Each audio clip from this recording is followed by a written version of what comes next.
இறைவா என்னுடைய பாவத்தை மன்னித்து விடு, வலிவாலிதைய என்னுடைய பெற்றோர்களின் பாவத்தையும் மன்னித்து விடு.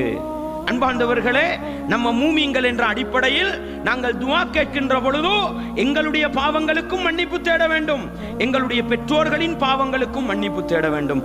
வலில் முஃமினீன், மூமின்களுடைய பாவங்களையும் நீ மன்னித்து விடு.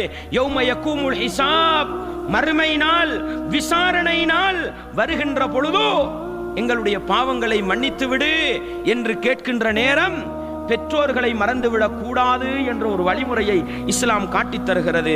ரப்பனக்ஃபிர்லி வலிவாலிதைய, இறைவா எங்களுடைய பாவத்தை மன்னித்து விடு, எங்களுடைய பெற்றோர்களின் பாவத்தை மன்னித்து விடு என்ற ஒரு பிரார்த்தனை முறையை அல்லாஹ் எங்களுக்கு சொல்லி காட்டுகிறான். அன்பார்ந்தவர்களே, அல்லாஹ் அல் குர்ஆனிலே பெற்றோர்களோடு நடந்து கொள்ளுகிற முறையை 17வது அத்தியாயம் 20வது வசனத்திலிருந்து அல்லாஹ் எங்களுக்கு